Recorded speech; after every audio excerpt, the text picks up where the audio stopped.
إن الحمد لله نحمده ونستعينه ونستغفره ونعوذ بالله من شرور أنفسنا ومن سيئات أعمالنا من يهده الله فلا مضل له ومن يضلله فلا هادي له أشهد أن لا إله إلا الله وأشهد أن محمدا عبده ورسوله اللهم صل وسلم على سيدنا محمد وعلى آل سيدنا محمد قال تعالى في كتابه الكريم أعوذ بالله من الشيطان الرجيم بسم الله الرحمن الرحيم يا أيها الذين آمنوا اتقوا الله حق تقاته ولا تموتن إلا وأنتم مسلمون وبهذه الآية أوصيكم ونفسي بتقوى الله عز وجل قال تعالى قال نبينا محمد صلى الله عليه وسلم اتق الله حيثما كنت واتبع سيئة الحسنة تمحوها وخالق الناس بخلق حسن. Hadratil kiram, sidang jamaah Jumat yang dirahmati Allah Subhanahu wa taala, yang pada siang mulia ini dapat hadir memenuhi panggilan Allah Subhanahu wa taala dan mendengarkan pesan-pesan takwa yang disampaikan oleh khatib di atas mimbarnya. Pesan takwa ini disampaikan terkhusus untuk diri khatib pribadi dan untuk kita semuanya, agar sama-sama kita saling ingat mengingatkan, saling nasihat menasihati, dan saling tegur sapa untuk senantiasa meningkatkan kualitas takwa kita di hadapan Allah Subhanahu wa taala.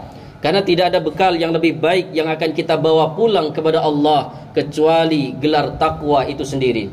Hadratil kiram yang dirahmati Allah Subhanahu wa taala, salah satu pesan takwa yang ingin khatib sampaikan pada mimbar khutbah kali ini adalah agar kita tidak mudah berputus asa dan selalu optimis dengan apa yang Allah berikan kepada kita. Saudaraku kaum muslimin yang dirahmati Allah, lika-liku kehidupan sudah kita lalui tahun demi tahun. Berbagai masalah, berbagai ujian, berbagai problematika kehidupan sudah kita alami.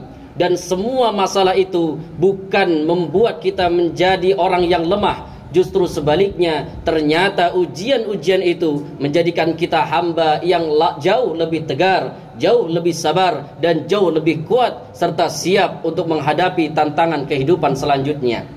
Dengan demikianlah, mudah-mudahan tema khutbah Jumat kita kali ini dapat kembali menggugah hati kita bersama, bahwa segala apapun yang Allah berikan kepada kita, baik itu berupa musibah ataupun ujian, semuanya adalah baik dan untuk kebaikan kita.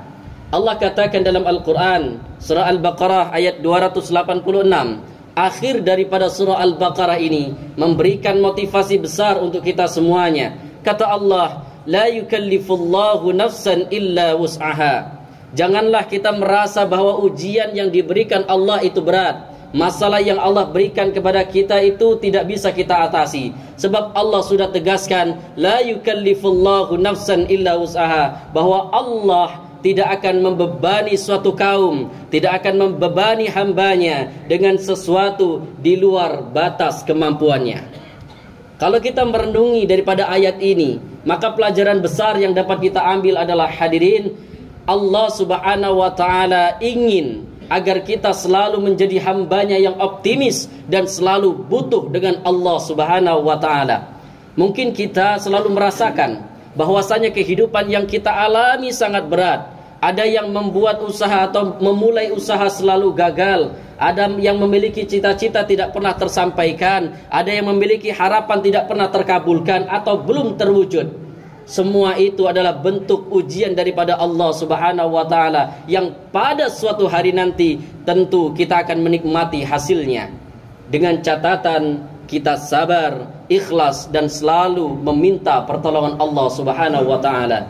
La yukallifullahu nafsan illa wus'aha. Semoga ayat ini, kalimat ini menguatkan hati kita semuanya. Hati kita yang sedang sedih, hati kita yang sedang galau, hati kita yang sedang merasa hancur, yang sedang merasa berada pada titik terbawah dalam kehidupannya. Allah tidak akan membebani kita dengan sesuatu yang di luar batas kemampuan kita itu sendiri.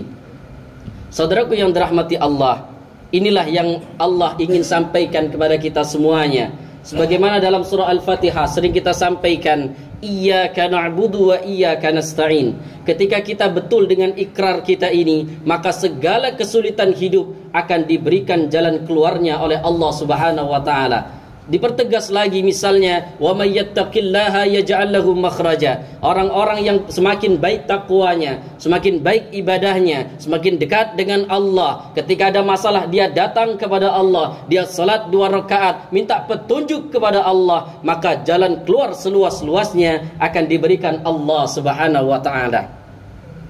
Laha ma kasabat wa 'alaiha maktasabat.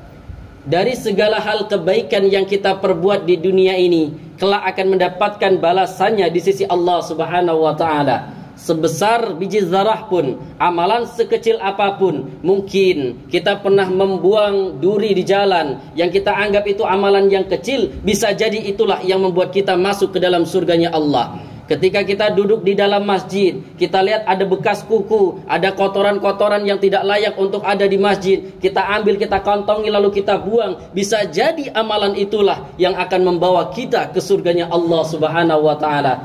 Sehingga sekecil apapun amalan yang kita buat, hendaklah kita berharap amalan itu menjadi wasilah kita masuk ke dalam surganya Allah Subhanahu wa taala.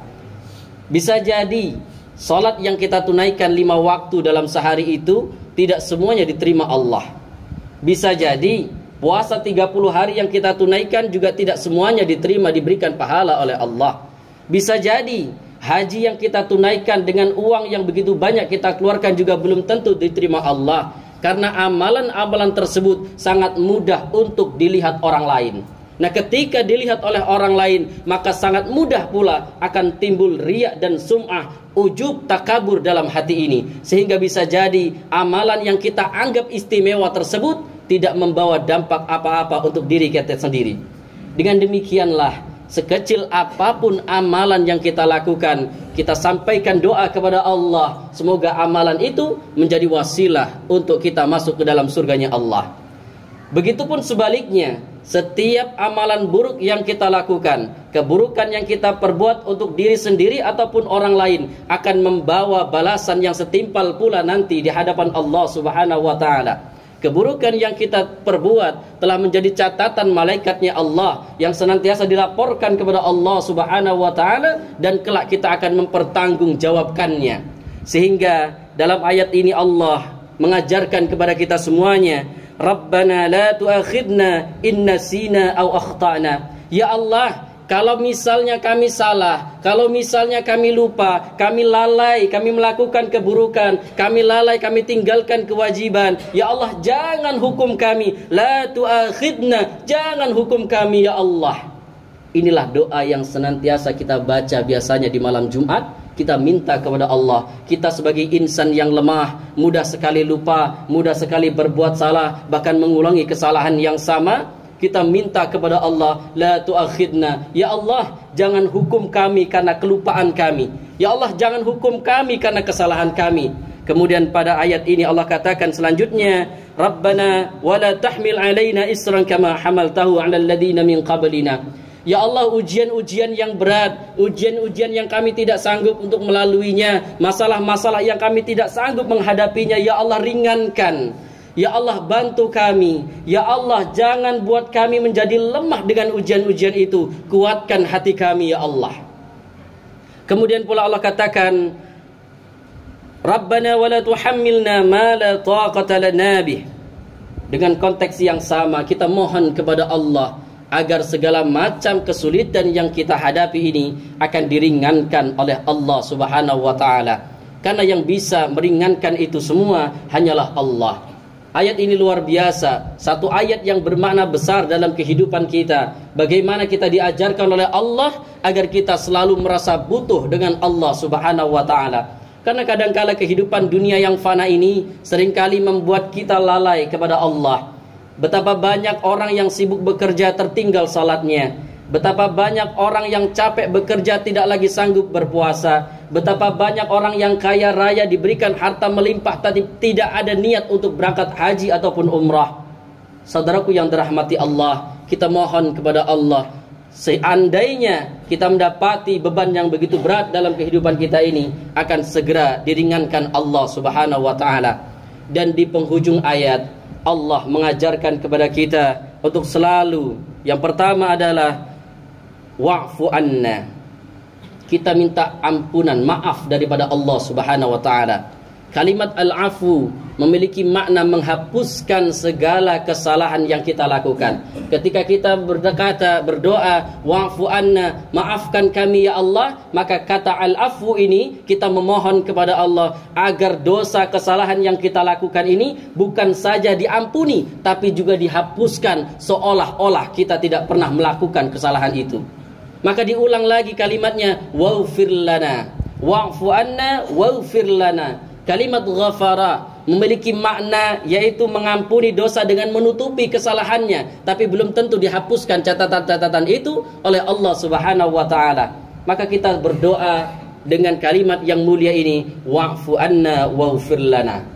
Di setiap selesai salat tarawih, kita selalu dibimbing untuk membaca Allahumma innaka afuwun karim tuhibbul afwa fa'fu anna. Dan jangan lupakan doa ini setiap selesai salat, karena kita pasti melakukan kesalahan dalam keseharian itu. Kita mohonkan kepada Allah, ya Allah, seandainya kami melakukan dosa dan kesalahan yang disadari atau tidak, maafkan, hapuskan kesalahan itu seolah kami tidak pernah melakukannya.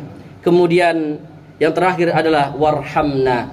Ketika kita sudah meminta maaf, meminta ampun di hadapan Allah Subhanahu wa taala, kita minta pula rahmat daripada Allah. Karena yang dapat memasukkan kita ke dalam surganya Allah Subhanahu wa taala adalah rahmatnya Allah Subhanahu wa taala. Sebanyak apapun amalan yang kita miliki, belum tentu bisa memasukkan kita ke dalam surga tanpa rahmatnya Allah Subhanahu wa taala. Tapi sebaliknya, untuk mengundang rahmatnya Allah, kita perlu memperbanyak amal saleh. Karena itulah perbuatan yang diridai Allah Subhanahu wa taala.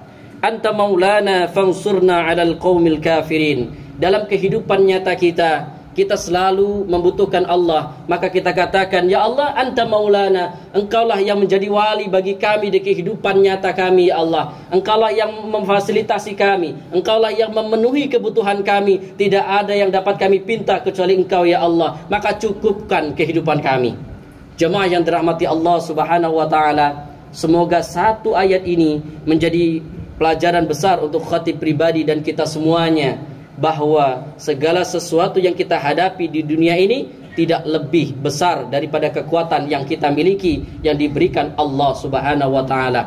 Segala beban yang diberikan Allah kepada kita tidak jauh lebih besar daripada rahmatnya Allah kepada kita. Dan di penghujung khutbah ini kami menghimbau kepada diri khatib pribadi dan kita semuanya, jangan lupa untuk selalu memohon maaf dan ampun di hadapan Allah Subhanahu wa taala atas segala kesalahan yang kita lakukan. Dan semoga kita menjadi hamba-hamba pilihan Allah yang akan menghuni surganya Allah Subhanahu wa taala. Amin amin ya rabbal alamin. Aqulu qouli hadza wa astaghfirullah li wa lakum wa lisairil muslimin wal muslimat. Innallaha ghafurur rahim.